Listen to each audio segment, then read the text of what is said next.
The streets of Harlem in the 1970s and 80s were filled with stories. Stories of resilience, dreams, and an undercurrent of survival that pulsed through the neighborhood. For young Sean Combs, who would later become the global icon known simply as Diddy, Harlem was more than just home. It was a place that forged his ambition. Raised by his mother, Janice Combs, a single parent working tirelessly to provide for her son, Diddy's life was filled with the daily realities of struggle. His father, Melvin Combs, had passed away when Diddy was just a child, leaving behind a shadow of a life that was as complex as it was challenging. Melvin had connections to the streets, a world of deals, fast money, and danger. Diddy grew up with both an awareness of his father's legacy and a desire to carve his own path, one that would rise above the struggles he'd witnessed. Even as a young boy, he was captivated by the energy of Harlem, the way music floated through the air, the sense of style that people carried, and the way culture thrived on every corner.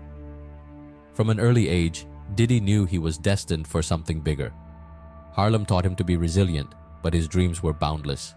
He wanted a life of influence and power, one that would allow him to create a legacy all his own. Diddy's ticket to a world beyond Harlem came when he was accepted to Howard University, a prestigious historically black college in Washington, D.C. Known as a training ground for leaders and visionaries, Howard was the perfect place for Diddy to start building his dream. At Howard, Diddy quickly made a name for himself. He wasn't content with just being a student. He threw some of the most memorable parties on campus, events that would later become legendary. His charisma and natural knack for organizing drew crowds, and he quickly learned how to connect with people, make an impression, and command a room. These early days of party promotion were more than just fun. They were Diddy's first lessons in branding, audience engagement, and the power of influence. Despite his success on campus, Diddy's ambitions grew beyond Washington, D.C. The music scene was flourishing in New York, and he felt a pull to return home, where the real action was happening.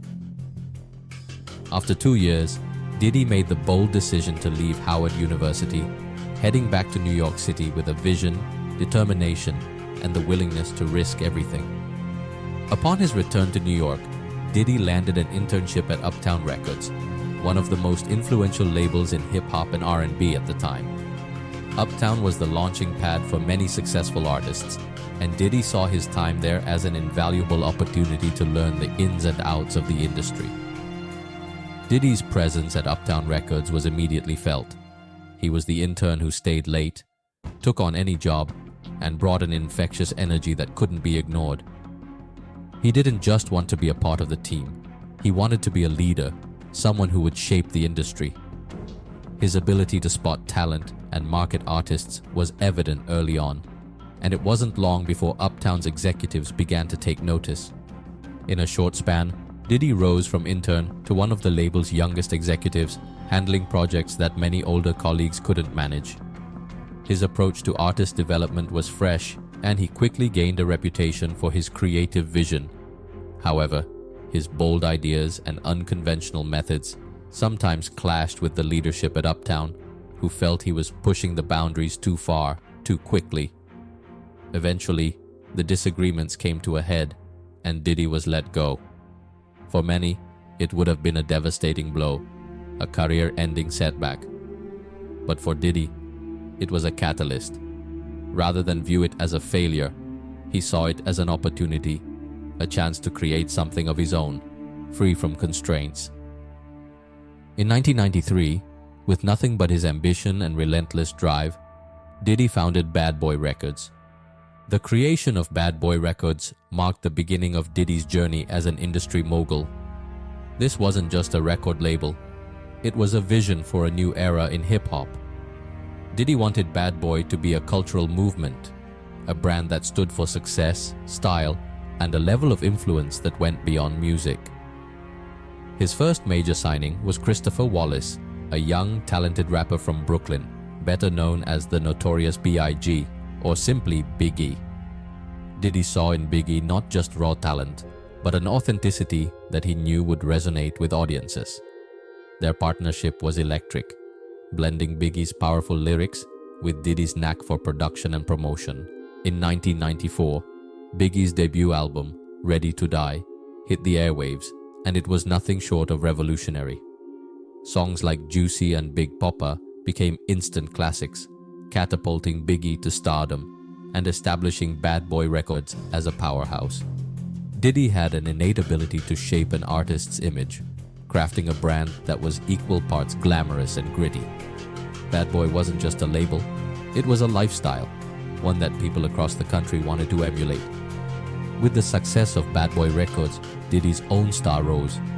He became a public figure, known not only for his business acumen, but for his sense of style, his taste in luxury, and his connections.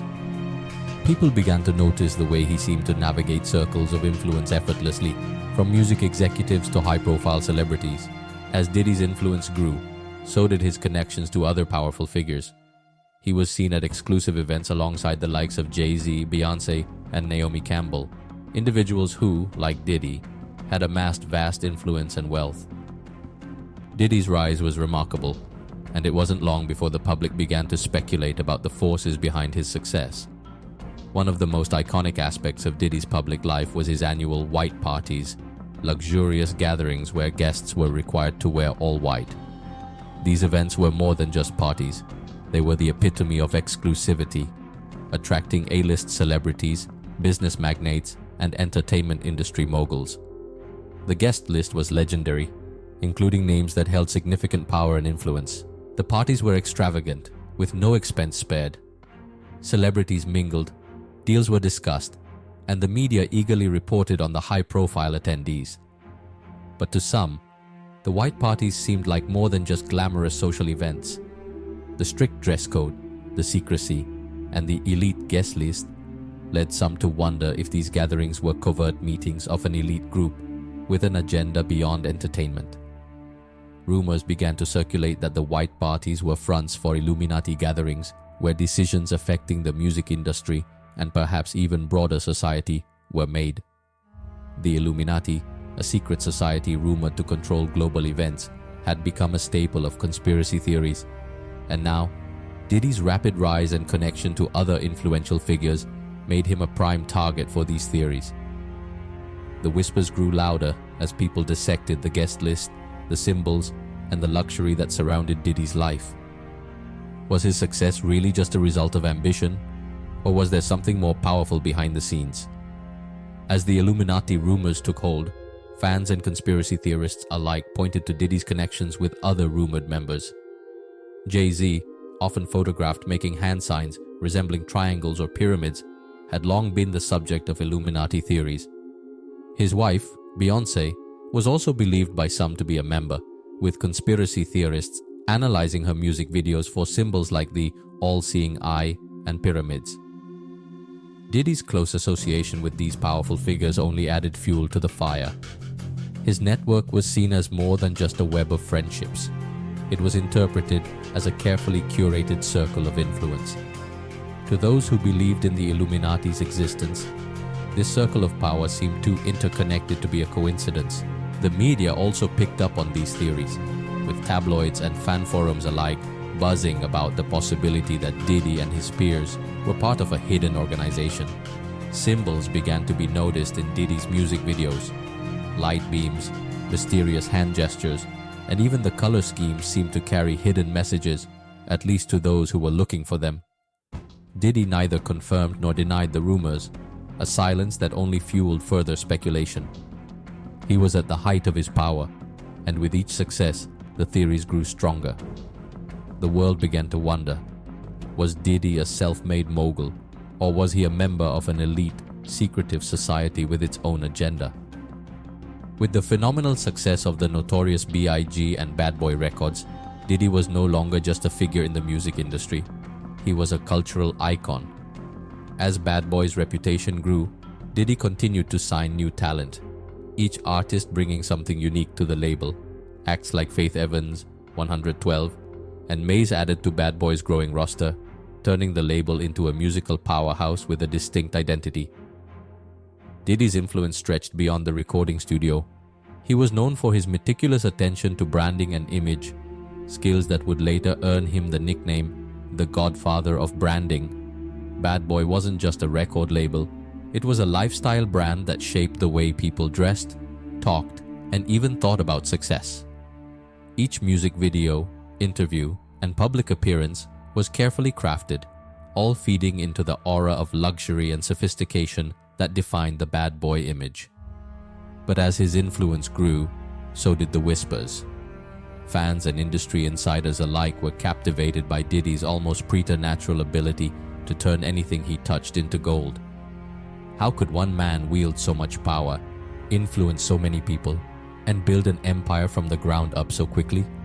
To some, the answer lay not in hard work alone, but in something more shadowy and powerful. Diddy's ambitions were never limited to music. With an eye for fashion, he launched Sean John, his own clothing line, in 1998. The brand quickly became a hit, merging the luxury and streetwear aesthetics that were starting to define urban fashion. Sean John was not just a fashion brand, it was an extension of Diddy's identity, a way for fans and followers to embody the lifestyle he represented. In 2004, Sean John won the prestigious CFDA, Council of Fashion Designers of America, award for Men's Designer of the Year, a monumental achievement that solidified Diddy's place in the fashion industry. The success of Sean John was yet another testament to Diddy's far-reaching influence, as he continued to conquer new industries with apparent ease. But as his empire grew, the Illuminati theories gained new momentum. The success of Sean John and Diddy's rapid rise in the world of high fashion led some to believe he was part of a powerful circle that orchestrated success from behind the scenes. People analyzed the symbolism in his designs, scrutinizing his logos and patterns for hidden messages that supposedly linked him to a secret society. Diddy's influence soon spilled over into television. In 2002, he launched Making the Band, a reality TV show on MTV that focused on discovering and nurturing new talent. The show became a cultural phenomenon, showcasing not only the talent and trials of aspiring artists, but also Diddy's uncompromising vision and high standards.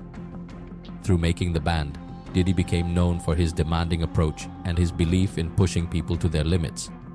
His image as a hard-driving mogul only fueled the Illuminati theories, with some fans speculating that his role as a mentor was more about control and power than about genuine support for new talent. With every new success, Diddy's presence in pop culture deepened, and his influence seemed to know no bounds. The combination of his business ventures and public persona made him an icon, but it also raised questions. How did he maintain this level of control? And who, if anyone, was backing him? As the years went by, rumors about Diddy's private life began to surface. Among them were accounts of his infamous freak-off parties, exclusive, hedonistic gatherings that took place behind closed doors, away from the public eye. The stories told by those who claimed to have attended these parties painted a picture of excess, indulgence, and control that went far beyond typical celebrity nightlife. According to some accounts, these parties were wild events where anything and everything was permitted. Attendees spoke of a surreal atmosphere with wealthy guests, models, and influencers mingling freely, while Diddy presided over the scene like a king. The rumors suggested that the parties were not just about indulgence, but about power, control, and perhaps a darker agenda. To conspiracy theorists, these freak-off parties were further proof of Diddy's connection to the Illuminati. They saw the gatherings as ritualistic events, moments when Diddy could wield his power over others in ways that went beyond business. Were these parties merely expressions of celebrity privilege, or were they something more sinister? A way for Diddy to reinforce his place within a secretive and powerful organization? In recent years, allegations against Diddy began to gain traction. Accusations of coercion, manipulation, and even physical abuse started to surface, painting a troubling picture of the mogul. His former partners and associates came forward with stories of control and psychological intimidation, each allegation adding to the mystery surrounding Diddy's power. One of the most shocking allegations came from a former partner who accused Diddy of using his influence to control every aspect of her life, from her career to her personal relationships. The stories of control and manipulation only fueled the Illuminati theories. as fans and skeptics alike began to see these allegations as evidence of Diddy's ties to a powerful and potentially dangerous group. The allegations cast a shadow over Diddy's public image, with some fans wondering if there was more to the mogul's story than success and ambition. Was Diddy merely a savvy businessman, or was he a man driven by a hunger for power that extended far beyond music and entertainment? As the allegations and rumors continued to build, the media became obsessed with Diddy's life. Tabloids, news outlets, and online forums were filled with stories about his relationships, his business dealings, and of course, his alleged connections to the Illuminati. The public fascination with Diddy's life reached a fever pitch, with fans and skeptics alike dissecting his every move for hidden meanings and connections. Conspiracy theorists pointed to the symbols in his music videos, his connection to high-profile figures like Jay-Z and Beyoncé, and his alleged control over those in his circle as evidence that Diddy was part of a powerful, secretive organization. Every detail of his life was scrutinized, from the logos of his brands to the imagery in his music. Despite the growing public scrutiny, Diddy remained silent on the Illuminati theories, neither confirming nor denying the rumors. To some, his silence was proof that there was truth to the theories. To others, it was simply a tactic to maintain an aura of mystery and intrigue. Either way, the rumors persisted, becoming an inextricable part of Diddy's public persona. Today, Diddy's influence is undeniable. His journey from the streets of Harlem to the heights of global fame and power is one of the most remarkable stories in modern entertainment. He has built an empire, shaped popular culture, and left an indelible mark on the music industry. But for all his success, the mystery surrounding Diddy's life remains. The questions about his connections, his power, and his alleged ties to the Illuminati continue to fascinate the public. Was Diddy a self-made mogul, or was there something more behind his rise to power? In the end, Diddy's story is one of ambition, influence, and intrigue, a story that blurs the line between fact and legend, reality and conspiracy. His legacy is one that will continue to be debated, analyzed, and mythologized for years to come.